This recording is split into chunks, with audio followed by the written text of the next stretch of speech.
আজ ছিল মামামের স্কুলে জন্মাষ্টমীর জন্য একটা সেলিব্রেশন। তো সকালবেলাও ঘুমোচ্ছে, আমি উঠেই সবার আগে ওর জন্য একটু সুজি বানিয়ে নিলাম। সুজি খেয়ে গেলে না পেটটা বেশ অনেকক্ষণ ভরা থাকে। উঠে কেমন করছে, চোখ খুলে তাকাতে পারছে না। ওলে বাবালে আমার বাচ্চাটা, না না না না না না, এক্ষুনি ড্রেস পরে সেজে গুজে আবার স্কুল যেতে হবে। রাধা সাজতে হবে, রাধা। তো ঘুম থেকে উঠে কোনো রকমে তাকে বসিয়েছি, তাকে খাবার দাবার খাওয়াচ্ছে। সে তো যথারীতি তার এই খেলনাটা নিয়ে ব্যস্ত হয়ে গেছে। আর দেখো বাইরে শুরু হয়ে গেছে ইতিমধ্যে বৃষ্টি।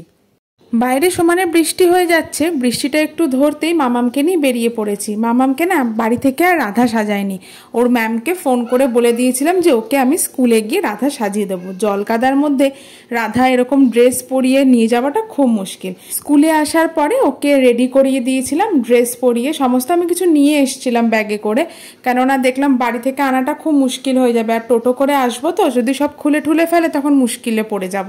তাই স্কুলে এসেই সাজিয়ে দিলাম। আর দেখলাম ভালো মেয়ের মতো দিব্যি সেজে গুজে নিল জানো।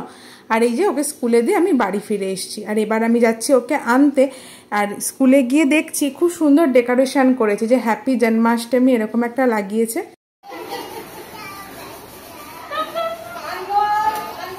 রাধা রানীর এই কি অবস্থা, হ্যাঁ ব্যাগটা ব্যাগ।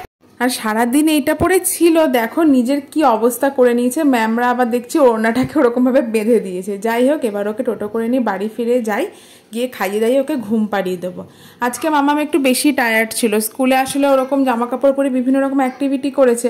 তো অর্ণব বাড়ি আসতে বললো যে চলো ওকে তাও একটু আমাদের দাদাদেব মন্দিরের যে জায়গাটা আছে ওখান থেকে ঘুরিয়ে আনি। তো তাই জন্য ওকে ঘোরাতে নিয়ে এসেছি। দেখো আজকে না খুব একটা বল নিয়ে খেলছে না, ওই বিভিন্ন জিনিসগুলো ধরে ধরে দেখছে, ছুটে ছুটে দেখছে, ওইটাই করছে। খেলার প্রতি ওর একদমই ইন্টারেস্ট নেই। আর ওইদিকে অর্ণব বলে তাহলে তুই যখন খেলছিস না, নে বলটা পায়ে করে করে আমরা খেলি। তো সেটাই ওর বাবা করছিল। ইতিমধ্যে না হঠাৎ করে কোথা থেকে একটা ঘুড়ির মানে সুতো এসে পড়েছে। আসলে এই টাইমটাতে না দিল্লিতে ভীষণ ঘুড়ি ওড়ে।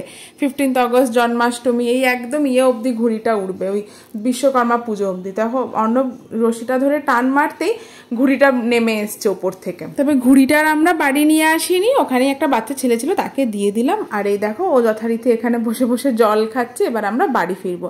বাড়ি ফেরার পথে আজকে একটু বিরিয়ানি নিয়ে এসছিলাম। তবে তোমরা তো জানোই বিরিয়ানি খেয়ে দিল্লিতে খুব একটা সুখ নেই। আর বাড়িতে বানাতে না এত গরমে আর ইচ্ছেও করে না, মানে রান্নাবান্না করতে আসলে ইচ্ছে করছিল না বলেই বিরিয়ানিটা মেন কিনে নিয়েছিলাম। এখানে বিরিয়ানির সঙ্গে না এই সমস্ত চাটনি দেয়, 2 রকমের রসম দেয়। তো ডিনারটা এটা দিয়ে করলাম। চলো আজকের ভিডিওটা এখানেই শেষ করছি, দেখা হবে কাল নতুন ভিডিওতে।